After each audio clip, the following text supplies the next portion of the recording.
You should be grateful Greg even considers you part of this family." That's what my mom said the day I found out she had drained my entire college fund, the one she and my dad had saved for me since I was born, and handed it over to her new husband to build a golf resort. I'm Layla Andrews, 18, straight A student, valedictorian, student council president, and newly accepted into Columbia University with a partial scholarship. I've never asked for much.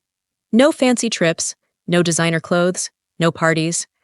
Just one thing, college. It was always the plan. My dad died in a car accident when I was 10, and before he passed, he left behind a college fund in my name. He'd told me once, "No matter what happens, baby, this is your future." After he died, Mom and I struggled for a while. She worked 2 jobs, and I helped however I could. Tutoring, babysitting, anything to save a little extra. Then 2 years ago, she met Greg. Charming, rich, real estate developer with big dreams and a bigger ego. Suddenly, our modest life flipped. We moved into his house in the wealthy part of town, she quit her job, and I became the third wheel in my own home. But I didn't complain. I focused on my studies. I got into Columbia, and when the acceptance letter came in the mail, I cried. I stood in the kitchen holding it, my hands shaking.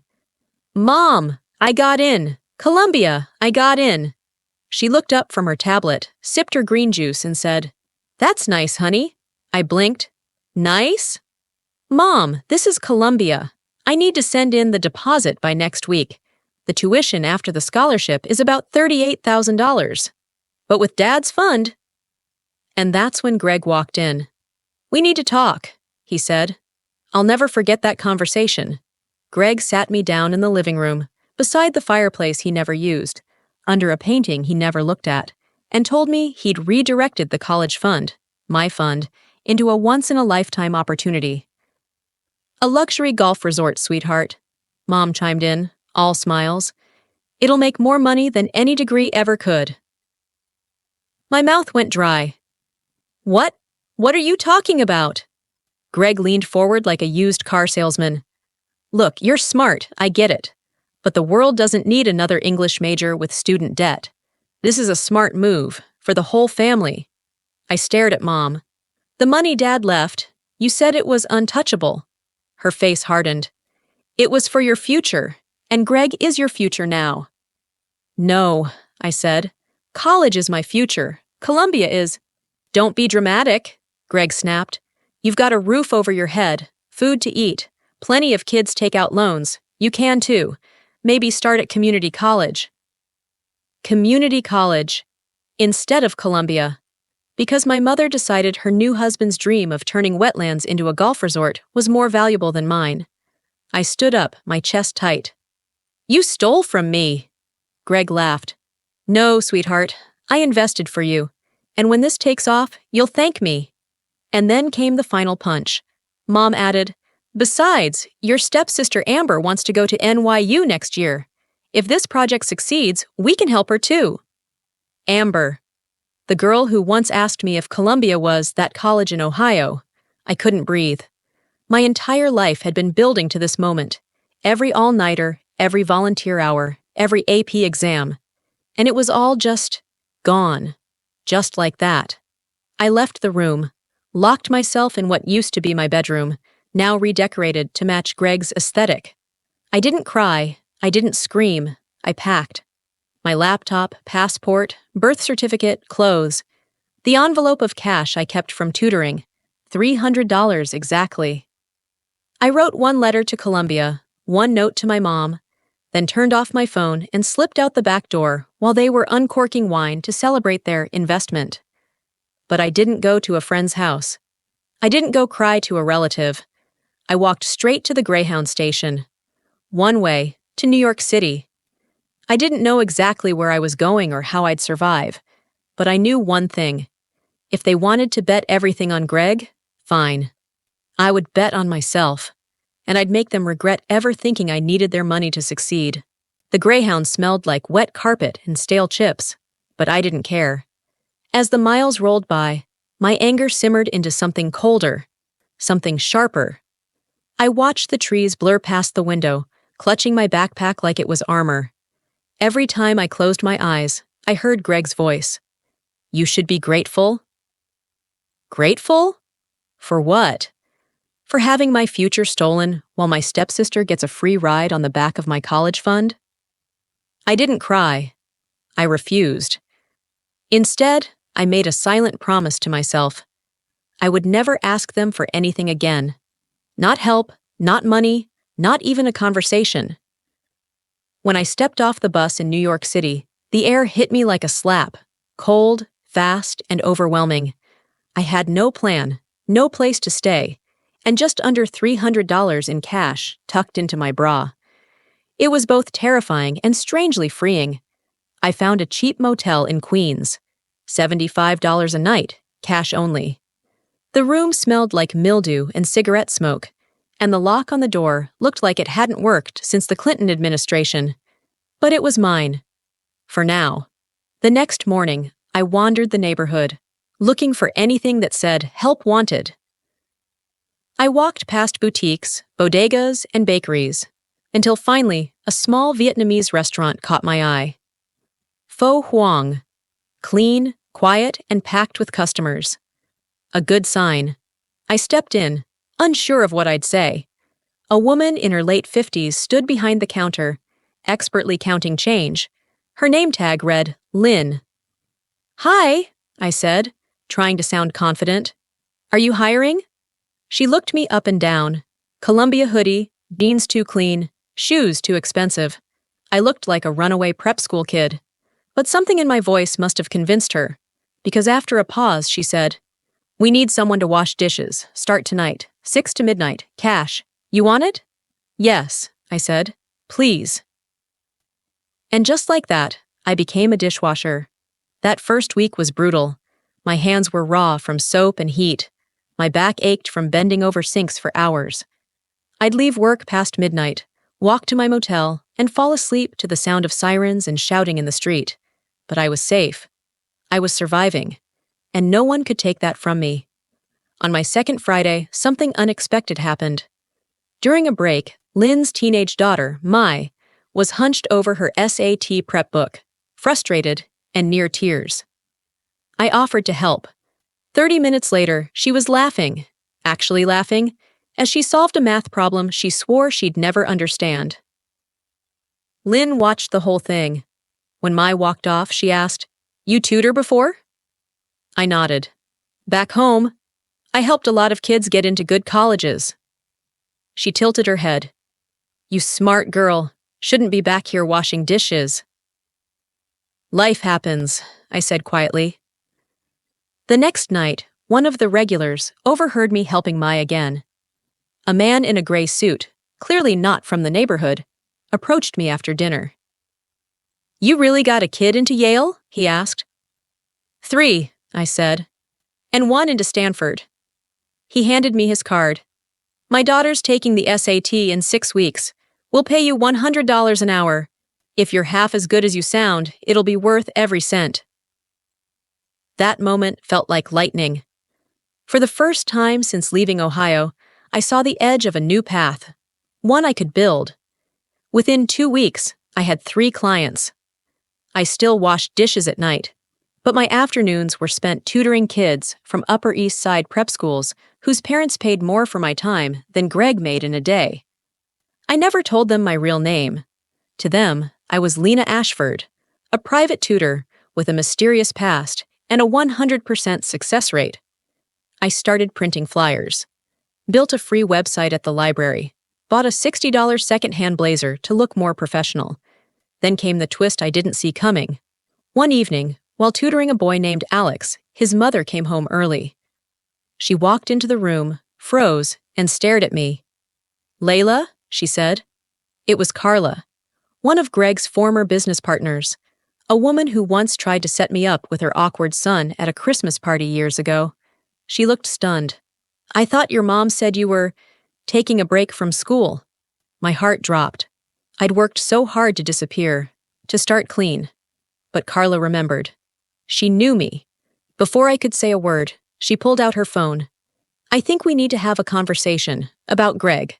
For a few seconds, I couldn't speak.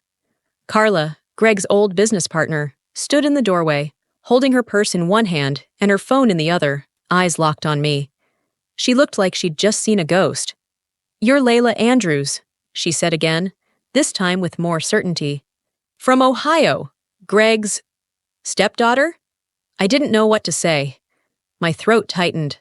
Alex, her son, looked confused. "Wait, Mom, you know Lena?" Carla waved him out of the room. "Sweetheart, give us a minute." When he was gone, she shut the door and turned back to me, folding her arms. "So, want to explain why the girl Greg told everyone had run off with a boyfriend is suddenly tutoring my kid under a fake name?" My cheeks burned. "I didn't run off with anyone. I left because Greg stole my college fund, my dad's college fund." Her expression didn't soften. "He said you were troubled, that you threw away your future." I laughed, short, bitter. "I got into Columbia. I had the grades, the scholarship, the letters. But Greg decided his golf resort was more important. So my mom signed over the account. Every penny. Carla didn't say anything for a while. She just stared at me like she was finally piecing together a puzzle she hadn't realized was missing half the pieces. Then she sat down slowly and said, "You need to hear something, and I need you to listen carefully." She pulled out her phone again, scrolled, and handed it to me. A headline from a local Ohio business blog. "Gregory Mallon accused of fraudulent investment practices in private resort deal." The date was 3 months ago. I blinked. "He's being sued?" "By me, and 5 other investors." I sat down across from her, stunned. "Greg used your name," she said quietly. "The land he bought for the golf resort? He filed it under your trust." My heart dropped. "What?" Carla nodded. "He transferred ownership of the property to something called the Andrews Academic Fund. We all thought it was a holding company or some tax shell, but now I see he used your name to shield himself." My blood turned cold. That's why my college fund had disappeared so cleanly. Why no bank statements ever showed a direct withdrawal. Greg hadn't just taken the money, he'd turned me into the legal owner of his fraud. "If the lawsuit sticks," Carla said, "you could be the one left holding the bag. Not him." I couldn't breathe. I stood up and paced the room, my thoughts racing. "That can't be legal. I never signed anything. I wasn't even there." Carla shook her head. "Greg has lawyers, paperwork. Your mom's signature might have been enough. And if you don't get ahead of this now, the courts might assume you were complicit." Suddenly, everything made sense. The silence after I left. The lack of calls. The fake stories they told. They hadn't wanted me back, because I was the perfect scapegoat. And they were counting on me, never showing up to defend myself. My stomach twisted with a mix of fury and disbelief. Carla leaned in. "I can help you. I have documents, emails, names. But I want something in return." I narrowed my eyes. "What?" She smiled faintly. "I want in. On whatever you're building. Because if you manage to go from runaway to running a private tutoring empire in New York in under a year, you're smarter than Greg ever was." I didn't answer right away. I was still shaking. But I knew one thing. This wasn't just about revenge anymore.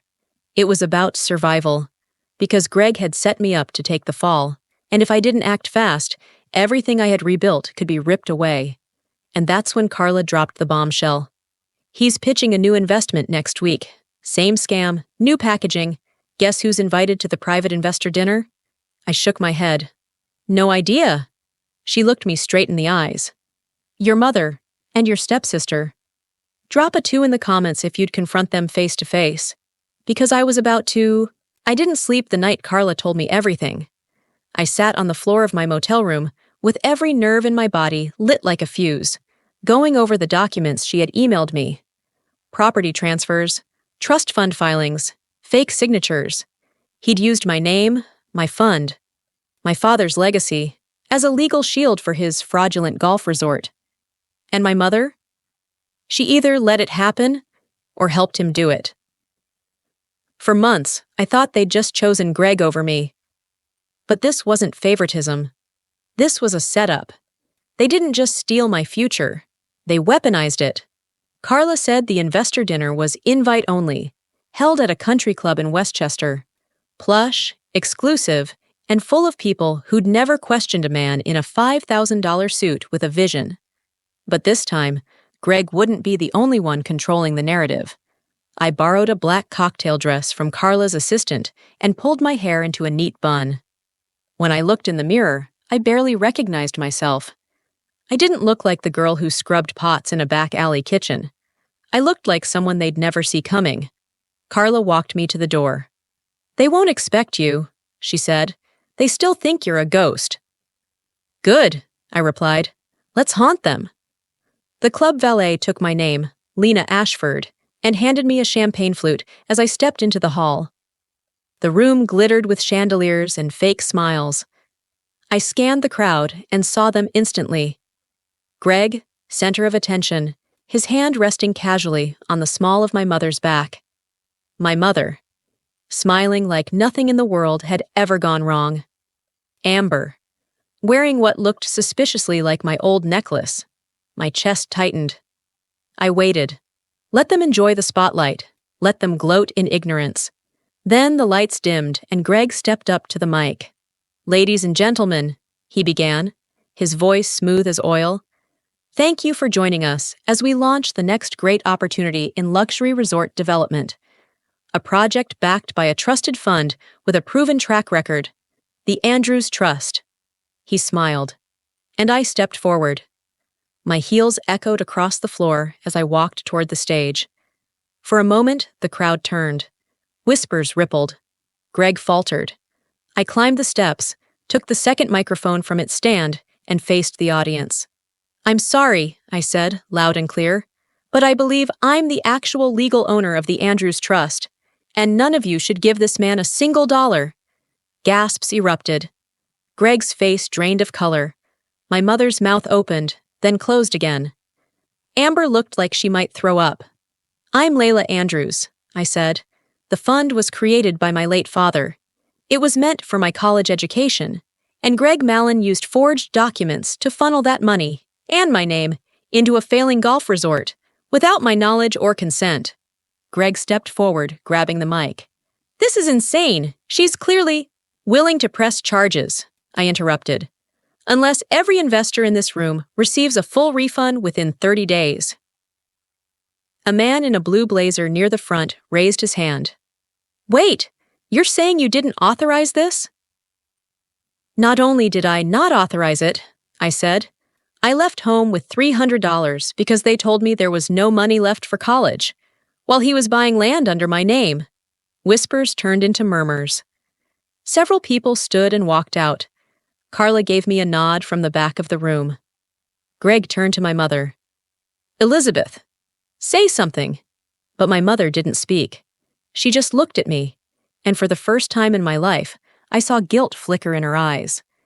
I took one final breath and delivered the blow I had saved for last. "I also own 51% of the property now," I said, lifting a folder of signed paperwork. "Carla and the other plaintiffs sold me their claims, which means if you try to continue this project without my approval, I'll sue you for breach of contract, fraud, and identity theft." Greg staggered back. My mother sat down.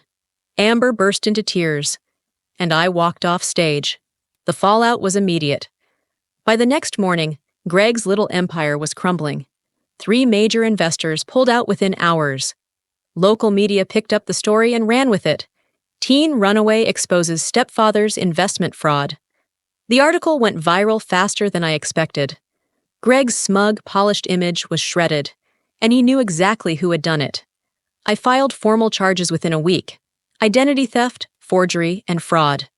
Carla's documentation was airtight, and with her lawyer backing me, it wasn't even a question of if we'd win, just how long it would take. Greg's bail was set at $150,000. And here's the part that still makes my jaw drop. My mother paid it. She drained the last of her joint account with him to keep him out of jail, for now. But the moment he walked free, Greg did what Greg always did. He tried to shift the blame. He went on local radio, spinning some wild tale about how I had masterminded the whole thing. He even accused Carla of coercing me. The public didn't buy it, But it was a desperate swing, and I knew I had to end it properly. So I invited my mother to meet me for coffee. We hadn't spoken since the dinner. I didn't know what to expect. Tears, guilt, maybe another denial. But when she sat across from me, she looked smaller, like something inside her had broken. "You're angry," she said softly, "and you have every right to be." I didn't say anything. She reached into her purse and pulled out an envelope. "This is the last of the trust paperwork. Everything Greg hid. I found it. I thought, maybe you'd want it." I took it, but I didn't thank her. She studied me for a long moment. "Layla, I didn't know. Not all of it. But I chose not to ask questions. I chose comfort. That's on me." I met her eyes. "Do you regret it?" She looked down. "Every day." There was a part of me, some tired, wounded part, that wanted to forgive her. But forgiveness is something earned, not requested over coffee. "I'm building a new company," I said. "A real one. With real value. Using the money I got from selling off Greg's resort land." She nodded slowly. "Will you keep our name?" I smiled, but it didn't reach my eyes. I'm changing it." And I did. A month later, I officially launched Ashford Futures, a national consulting and mentorship network that supports low-income students with Ivy League dreams. I used the story of my stolen college fund as the cornerstone of our mission, and every time I saw my name on the website, I remembered the girl with $300 in a backpack, who refused to be erased. As for Greg, he took a plea deal, 3 years in prison, no chance of early release. A felony record. His real estate license revoked. And when the final verdict was read, I made sure to be in the front row. He wouldn't even look at me. But I stared at him the whole time. Amber transferred out of NYU. Turns out, the fake documents used to secure her financial aid were linked back to Greg's trust. She wasn't charged, but she was expelled. My mother moved back to Ohio. Quiet life, small apartment. No Greg, no luxury. We speak sometimes. It's awkward. She sends me birthday cards now, handwritten. I haven't decided if I'll ever visit. But I do know this. Revenge doesn't always come wrapped in flames or screaming matches. Sometimes it's a courtroom. Sometimes it's a quiet name change. Sometimes it's just knowing the people who tried to bury you now have to watch you rise, higher than they ever dreamed possible. And sometimes, the best revenge is building the future they tried to steal. Drop a 2 if you'd walk away from the past, just to build something they'll never reach. And don't forget to subscribe if you want to hear what happened next.